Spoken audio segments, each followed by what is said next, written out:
In a small-town school in Boone, North Carolina, Jason Kelly, a farmer's son, faces the sting of expulsion, cast out by a prejudiced principal for his worn clothes and humble roots.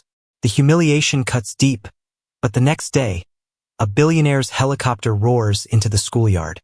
15-year-old Jason Kelly stood in the cramped, stuffy office of Principal Gregory Tate at Bun High School in the small town of Bun, North Carolina. The room, lined with faded certificates, old yearbooks, and the stern portraits of past school leaders, exuded an austere atmosphere that offered little comfort. The worn wooden floor creaked beneath his cautious steps, echoing the sounds of decades of footsteps taken by students with far more privilege than his own. An ever-present odor of chalk dust mixed with the faint, lingering aroma of wax from polished desks filled the air, a reminder of lessons past and a rigidity of tradition that seemed unchangeable. As Jason, dressed in his threadbare jeans and a worn jacket that had seen better days on the family farm, stood silently before Principal Tate's imposing desk, every detail of his modest appearance was amplified by the grandeur expected in this institution. His eyes, bright with youthful hope yet shadowed by uncertainty, reflected everything he had ever known, that he belonged to a simple world of honest labor and hard-won pride. But in this sterile office, the difference was accentuated with every passing second. Principal Gregory Tate leaned forward with an air of absolute authority, his stern gaze fixed on the young boy. With a deep, booming voice that brooked no argument, he thundered out, "You don't belong here, farmer boy. You disgrace our school." The words sliced through the silence like a knife, laden with contempt not just for Jason's ragged clothes, but for his very origins. The phrase farmer boy echoed off the walls of the office and spilled out into the nearby corridors. Outside the office, a group of teachers and staff members had gathered, their expressions mixed with disdain and pity. In the distant classroom beyond the closed door, the low murmur of students began to swell into hushed whispers, and soon, mocking repetitions of the word farmer drifted along the hallways. Each sneer and whispered repetition seemed to add weight to the humiliation that clung to Jason like a second skin. Jason's heart pounded in his chest as the words reverberated inside him, each syllable deepening the wound of rejection. His eyes welled up with tears as he attempted to swallow the bitter taste of shame. He had always prided himself on his quiet dignity and his determination to rise above his circumstances. But the caustic remark felt like an insult not only to him but to everything his family had worked for. At that moment, every creak of the ancient floor and every faint odor of chalk felt like a harsh reminder of his perceived inadequacy. Unable to muster any retort, Jason's shoulders slumped under the weight of the humiliation. Principal Tate's dismissive tone brooked no debate as he ordered him to leave, as if the mere act of his presence was a stain upon the school's reputation. With a heavy heart, and his tear-filled eyes reflecting both sorrow and the sting of injustice, Jason turned slowly toward the door. Each step he took was imbued with a quiet, painful resignation, and the lonely rhythm of creaking boards echoed his retreat. As he walked out into the hallway, the murmur of his classmates' derisive laughter and whispered jibes, "Farmer boy," swirled around him like a cold wind. Their eyes, lowered in mock sympathy or outright scorn, bore into him, compounding the shame. The corridors, normally vibrant with the chatter of friends and the rustling of lockers, now seemed to resonate only with a profound silence punctuated by the echoes of his isolation. Outside, the bitter North Carolina afternoon cast a dull, overcast light through the school's windows, reflecting the gloomy mood inside. Jason's tear-streaked face, barely hidden beneath a downcast gaze, told a silent story of a boy who felt unworthy, insignificant, and deeply hurt. With each step toward his modest home, a place that still held the warm memories of his family's love and hard-fought pride, the tension inside him escalated. The cool air did little to soothe his inner turmoil. Instead, it mingled with the bittersweet taste of defeat, promising that this act of injustice was only the beginning of a larger battle. In that raw, painful moment, as Jason trudged away from the place he had once hoped to belong, the seeds of a quiet, simmering resolve began to take root. Though he left the school in tears and with his spirit bruised, The injustice he endured would echo in his thoughts long after this day, and perhaps, one day, propel him toward an unforeseen destiny of redemption and transformation. The heavy silence of the day weighed on Jason as he trudged up the familiar dirt road leading to his modest farmhouse. The early evening light cast long shadows on the worn path where every step seemed to echo his heartbreak. At the doorway, his father, Tom Kelly, a sturdy, weathered man with calloused hands and eyes that held quiet wisdom, noticed immediately the sorrow etched in his son's features. Without a word, Tom ushered Jason into the warm, dimly lit living room where the aroma of home-cooked stew mixed with the rustic scent of aged wood and hay from the fields outside. Sitting at the old wooden table, Jason's voice trembled as he recounted the events of the day. "Dad, today at school, Principal Tate. He shouted that I didn't belong here, that I was a farmer boy, and that I disgraced the school," Jason said, his words choked with barely contained tears. His eyes, red from unshed sadness and anger, met his father's steady gaze. In that moment, Tom's expression shifted from concern to a deep, reflective solemnity as he listened intently. Tom placed a reassuring hand on Jason's shoulder. "Son," he began, his voice soft yet imbued with a quiet intensity, "I understand how hurt you feel, but sometimes, life reminds us of our worth in ways we never expect." For a long minute, Tom's eyes seemed to drift away from the present, traveling back in time to a distant but unforgettable autumn night, a night that would shape both their fates. "Do you remember," Tom said slowly, "how 12 years ago, on a chill, biting autumn evening near Bun, I was driving the tractor along that slippery country road? It was a night when the rain had turned the fields into mirrors of darkness, and I noticed a flash of red out on the roadside. I pulled over, and as I got off the tractor, I saw a car, a small sedan, skidding uncontrollably off the road. It crashed into the ditch and burst into flames before my very eyes." Jason leaned forward, captivated by the unfolding memory. Tom continued, his voice steady yet filled with emotion. "I didn't think twice. I knew someone needed help immediately. I jumped off the tractor and ran toward the burning car. The heat was fierce and the flames roared like wild beasts, yet I smashed a window with my bare hands to reach inside. There, slumped in the back seat, was a young man, barely conscious, his face painted with panic and pain. I pulled him out amid swirling smoke and searing heat. Every second felt like an eternity as I carried him to safety, my heart pounding with fear and determination. I even risked my own life by standing too close while the car's metal groaned under the relentless assault of the flames." Tom paused, his eyes glistening with the memory of that life-altering moment. "I called for the ambulance right then, and I stayed by his side until help arrived. That young man was Ethan Reeves, a college student at the time. It wasn't long before he recuperated, and as his strength returned, he made me promise that if I ever found myself in need, he'd be there. 'If you ever need anything,' he told me, with a gratitude that I'll never forget." I never imagined then that Ethan Reeves would grow into the man he is today, a billionaire, the founder of a major tech company, and a benefactor to those in need. Jason listened, the earlier sting of humiliation slowly easing as he absorbed his father's recollection. In Tom's voice, there was a resolute pride, a legacy of bravery and kindness passed down through generations. The recollection was not only a comforting memory but also a reminder that integrity and compassion could change lives forever. It was as if Tom's heroic act from the past was a sign that justice might yet prevail, even on the darkest days.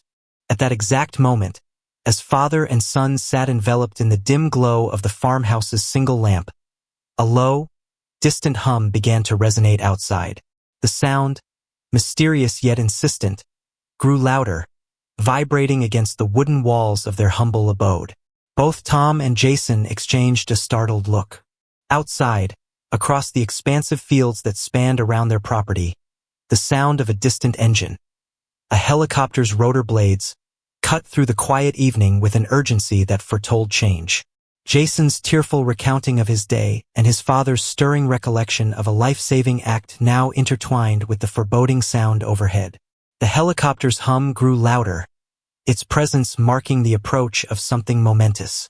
In that surreal moment, as the echoes of a heroic past met the pulse of impending destiny, father and son realized that the day's humiliations might just be the prelude to a new chapter. A chapter where past kindness and present injustice would collide in a confrontation that promised retribution and hope. The following morning, the low, persistent rumble of helicopter blades cut through the crisp North Carolina air outside Bun High School. Students, already abuzz with whispers of the previous day's humiliating events, gathered in clusters on the school's weathered front lawn. The distant thudding of rotor blades approached like an ominous drumbeat heralding change. Soon, a sleek, black helicopter touched down on the barren asphalt of the school courtyard, its rotors stilling in a moment of silent authority. From the open door of the helicopter, Ethan Reeves emerged, now a man transformed by success. His crisp suit, tailored from fine fabrics and accented by a subtle Armani flair, sharply contrasting with the rustic backdrop. Flanked by 3 equally dapper New York attorneys, their expensive suits reflecting a quiet confidence and formidable power, Reeves carried an air of determined retribution. The group moved with synchronized precision across the courtyard, the polished shoes of the lawyers clicking against the pavement as they strode purposefully toward the imposing entrance of the school. Inside, the corridors were cloaked in the usual morning bustle of a small-town school. The wooden floors creaked underfoot, and the lingering smell of chalk and wax permeated the hallways. Yet there was an undeniable tension in the air as rumors of the dramatic helicopter arrival began to ripple among the students and faculty. In classrooms, whispers of justice is coming mingled with nervous glances exchanged between students who recalled the humiliation inflicted upon Jason just a day earlier. Meanwhile, Principal Gregory Tate remained ensconced in his austere office, a space adorned with institutional plaques, outdated educational posters, and a heavy wooden desk that served as his throne of unwarranted authority. As he rifled through a stack of paperwork with an air of smug carelessness, the door swung open abruptly. Standing in the doorway, against the backdrop of the quiet hum of the school's interior, was Ethan Reeves. His presence radiated an aura of uncompromising resolve. Without a hint of hesitation, Reeves stepped forward, his eyes locking onto Tate's with an intensity that filled the room. "Principal Tate," he declared, his voice firm yet tinged with a cool, measured fury. "You have insulted the son of the man who saved my life. That day, long ago, when my future was nearly lost on a treacherous road, Tom Kelly risked everything to save me. And now, you have desecrated that legacy by humiliating my friend, his son, in front of this entire institution." His words fell like a gavel strike, commanding immediate attention. A stunned silence descended upon the room. Tate's face, once marked by a confident arrogance, now contorted into an expression of incredulity that quickly shifted to disdain. With a dismissive snort, Tate replied, "You must be joking, Mr. Reeves. What business do you have strutting in here, airlifted in on a helicopter and parading your high-dollar lawyers, to lecture me about school discipline?" His tone dripped with derision as he attempted to mask his unease with laughter, a laugh that rang hollow in the stillness of his once commanding office. The 3 attorneys exchanged quick, knowing glances while stepping further forward, their presence an unmistakable reminder that this was no idle threat. One of them, with a stern face and piercing eyes, spoke up, "Principal Tate, your dismissals, your ridicule, and your blatant discrimination have not gone unnoticed. We represent a lawsuit seeking $5 million in damages for the clear case of abuse and discrimination perpetrated against Jason Kelly. The evidence we have gathered is unequivocal." His tone was measured and deliberate, each word a carefully placed brick in the building of their legal argument. Tate's scoff turned into a sneer as he waved a dismissive hand. "Evidence? Evidence? Huh? You come into my office with fancy suits and a helicopter, claiming some sort of crusade, and you expect me to believe this charade? I've run this school long enough to know when a little publicity stunt is afoot." His laughter, thin and mocking, echoed around the room as he attempted to belittle the weight of his accuser's claims. Reeves, however, maintained a steady, unwavering gaze. "This is no stunt," he responded sharply. "Let me be perfectly clear. I am not here merely to lecture or to create publicity. I am here because injustice was done in my name, and that injustice is far too large to ignore." His voice, calm yet resolute, reverberated with a power that seemed to momentarily still even the ticking of the old wall clock. In that moment, as the tension in the office reached an almost unbearable crescendo, every eye present, be it the silent recorder in the corner or the staff hidden just beyond the doorway, waited for the next move. The atmosphere was charged with the promise of retribution, and the weight of the impending truth hung heavily in the air. The forthcoming display of evidence from Reeves' legal team, which would soon unfold and irrevocably end Tate's reign of prejudice, remained imminent. For now, the office was a microcosm of a broader battle, a confrontation between entitlement and justice, between those who sought to demean others for their origins and those who believed that every individual, no matter how humble, deserved respect. Principal Tate's sarcastic laughter began to falter under the steely determination emanating from Reeves and his team. The stage was impeccably set, and soon, the veil of defamation and discrimination would be lifted by the undeniable force of indisputable evidence. The atmosphere in Principal Tate's office shifted palpably as one of the lead attorneys stepped forward and produced a remote control. With a swift press of a button, the blank wall behind Tate transformed into a large digital screen displaying grainy, yet undeniable surveillance footage from the school's corridors. The screen flickered to life, revealing the exact moment from the previous day when Tate had berated Jason. The camera captured every cruel nuance. The sneer in Tate's eyes, the dismissive wave of his hand, and finally, the heart-wrenching image of Jason's tear-streaked face as he was unceremoniously expelled from the room. "Ladies and gentlemen," the attorney intoned, his voice steady and authoritative. "This footage, recorded right here on our school premises, clearly documents the humiliation inflicted upon Jason Kelly by Principal Tate. Notice how his tone and language betray a long-standing bias rooted in discrimination." As the images played, another attorney took center stage at a side table where a series of printed witness testimonies lay meticulously arranged. With a sweep of his hand, he invited the court's attention to these documents. Testimonies penned by students who had witnessed the ordeal firsthand, as well as a formal letter from the local Board of Education citing previous complaints against Tate for similar behavior. "These accounts," he declared, "corroborate the video evidence. They indicate that this was not an isolated incident but part of a broader pattern of abuse and prejudice that has tainted the environment of this institution." A murmur of assent rippled through the room as the evidence mounted.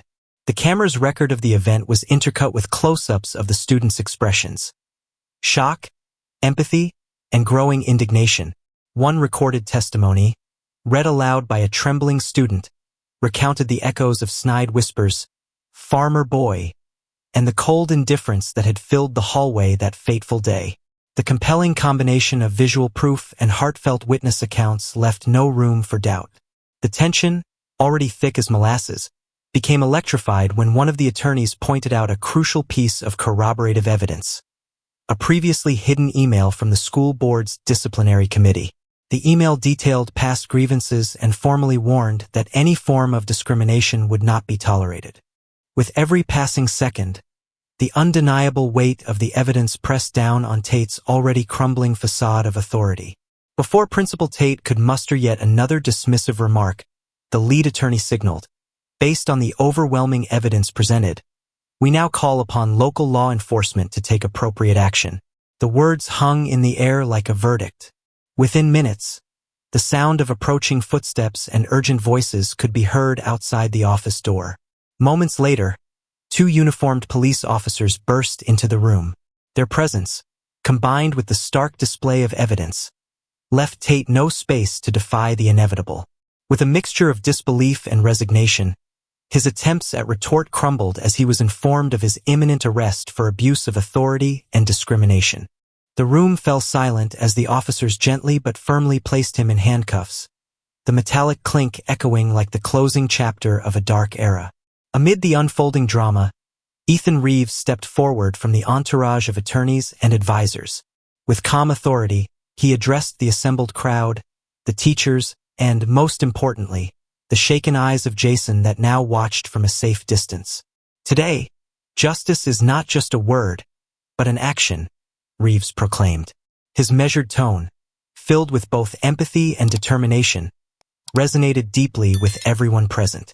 Then, turning his attention directly to Jason, who was standing timidly near the doorway, Reeves extended a folded, official document. "Jason, this scholarship is a testament to your resilience and a symbol that your worth is immeasurable," he said warmly. The document, embossed with the seal of a prestigious college and bearing the weight of promise for future opportunities, represented a lifeline out of the cruel cycle that had once bound him. Overwhelmed, Jason's eyes filled with new tears. This time, they were of relief and budding hope, not of humiliation. As if in a carefully choreographed finale, the break in tension quickly gave way to an eruption of spontaneous applause from the throng of students, educators, and even a few sympathetic staffers. Their cheers rose in a crescendo that filled every corner of the room, a resonant clamor that celebrated not only the arrest of a dictator in the guise of a principal, but also the triumphant affirmation of dignity.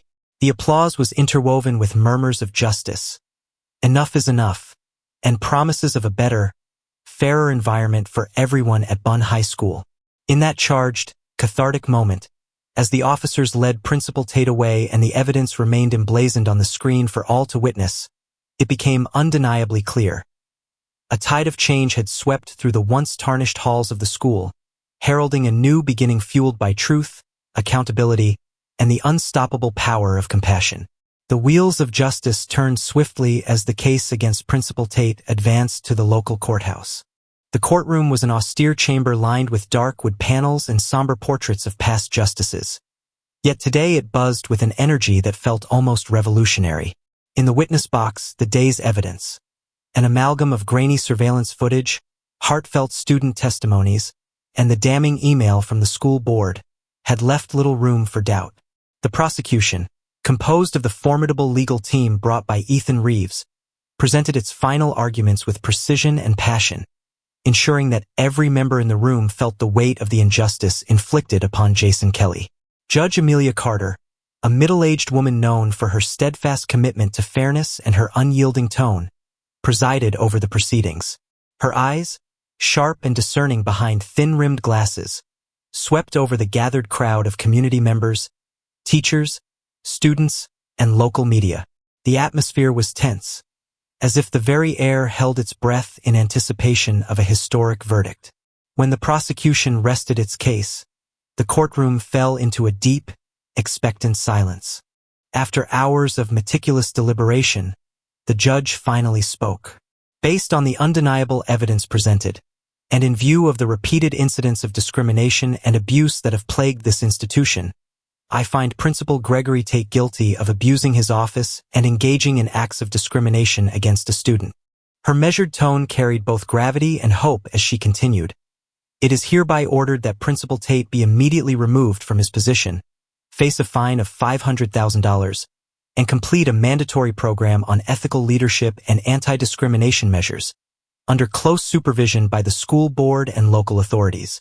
The pronouncement reverberated through the courtroom, and a murmur of approval and relief spread among the assembled crowd.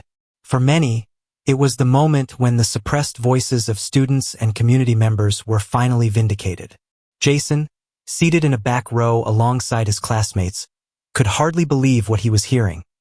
The humiliation of yesterday had transformed into a spark of hope for a fairer future in his school.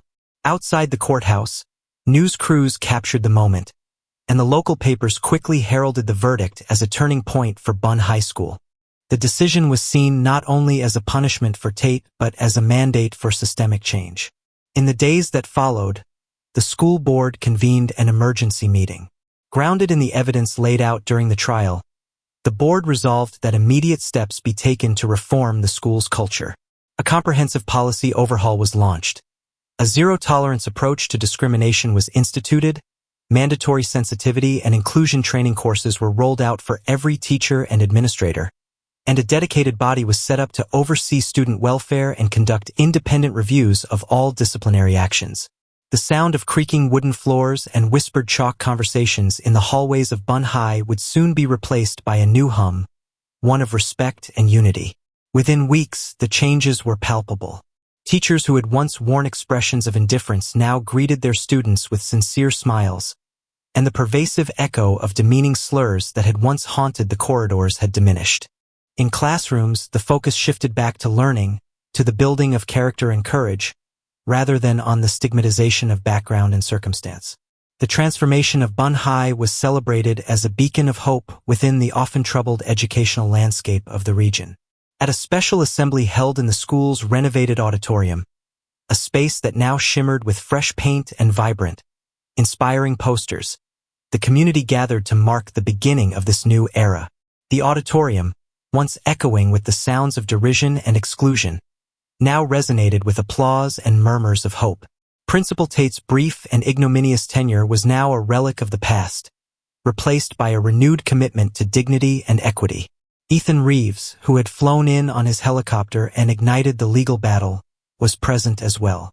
In a quiet address to the assembly, he commended the courage of Jason and his family, and he reminded everyone that true justice is often born from the most humbling of experiences. Today, he declared, we dismantle an outdated system that once valued social elitism over human decency. Let this be the day when every child, regardless of their background, can walk these halls without fear of humiliation.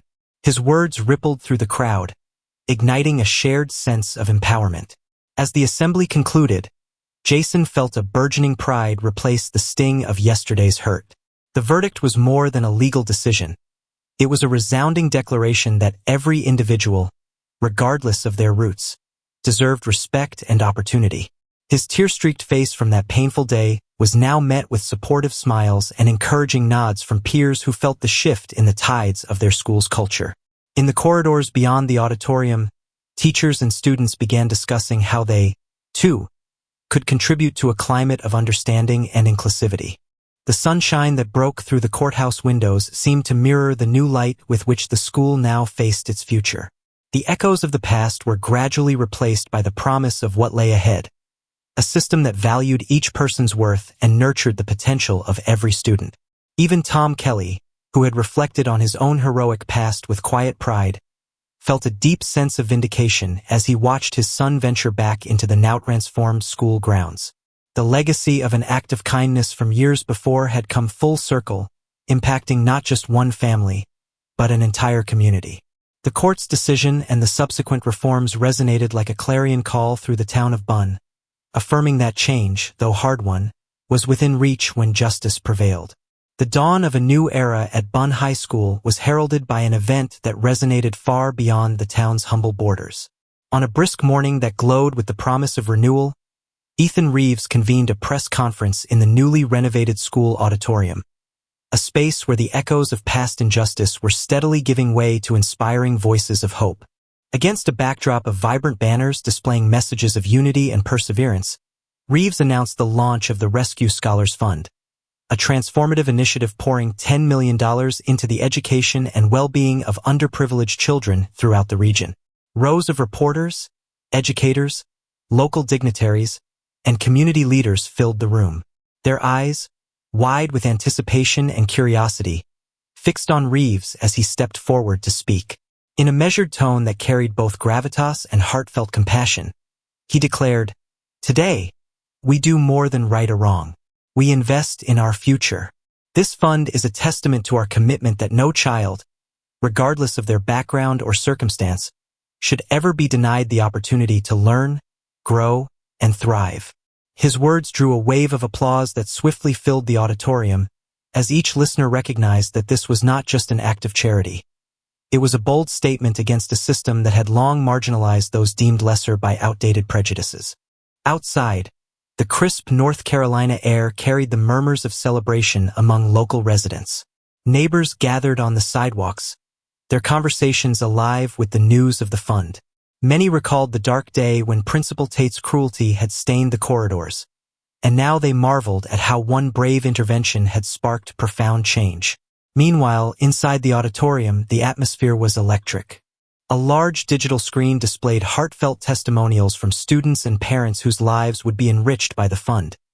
Inspirational images of young faces brimming with hope mingled with graphs and figures that underscored the ambitious scope of the initiative. At the center of this wave of transformation stood Jason Kelly. No longer the downtrodden, tearful boy shamed in the halls of his school. He now walked with the measured confidence of a young man who had weathered the storm of injustice and emerged resilient. Walking into the auditorium amid a roar of cheers, he was greeted not with pity, but with admiration. His classmates, once complicit in the whispers and sneers, now saw him as a symbol of triumph. Teachers and staff, attuned to the new spirit in the school, shook his hand warmly, and several even embraced him with tears of joy. Tom Kelly, standing in the back of the room alongside a proud and supportive community, allowed a small smile to break through the scars of old memories. His eyes, reflecting both the pride of his own past heroics and the promise of his son's future, shone with quiet gratitude. It was a full-circle moment, a reaffirmation that the legacy of a compassionate act can echo throughout generations. The pain of humiliation had been replaced by the stirring hope of change, and the once muted halls now reverberated with the sound of genuine applause and heartfelt congratulation. Ethan Reeves, still standing confidently at the podium, commended the entire community on their collective courage in challenging an oppressive system. "Let today remind you," he said, "that respect, compassion, and integrity are the building blocks of a prosperous society. Each of us plays a part in shaping a future where dignity is not determined by one's origins, but by the content of one's character." His powerful message resonated deeply, and as he glanced around, he noticed the proud eyes of students, the supportive nods of teachers, and the unwavering approval of local leaders. The tale of Principal Tate's arrest and the subsequent overhaul of school policies had already reverberated through Bun like a clarion call. Now, with the launch of the Rescue Scholars Fund, the town found itself at the vanguard of a broader social transformation. The fund was set to finance scholarships, mentorship programs, and infrastructural improvements that would open new doors of opportunity for children from economically and socially disadvantaged backgrounds. The initiative was not only a moral victory but also a practical investment in the town's future prosperity. As the press conference drew to a close, the crowd outside began dispersing with a newfound sense of purpose. The buzz around town was palpable. Talk of helicopter justice, rescue scholars, and a renewed faith in fairness filled every conversation. For Jason, the previous wounds of rejection were now the catalyst for his future success. The admiration he felt from his peers and the tangible changes in the school's environment sparked in him an inner strength that promised to guide his steps for years to come. In the quiet moments that followed in Tom and Jason's modest farmhouse later that evening, the father and son reflected on the extraordinary chain of events. Sitting together on the creaking wooden porch, Tom's deep, weathered voice broke the silence. "Son, it's amazing how one good deed can come back to change everything," he mused quietly, his gaze sweeping the darkening horizon. Jason, his heart filled with both relief and hope, nodded slowly, understanding that the echoes of kindness and justice had indeed come full circle in ways no one could have predicted. And so, in the small town of Bun, where hardship was once synonymous with quiet resignation, a new era of accountability, compassion, and opportunity took root. A single act of courage had set off a chain reaction, proving that the power of a good deed knows no bounds. Sometimes one good deed comes back like a boomerang with a force no one could ever expect. I hope you enjoyed this story. Leave a comment, sharing your thoughts about it. Don't forget to like the video and subscribe to the channel so you won't miss new and equally exciting stories. See you in the next video.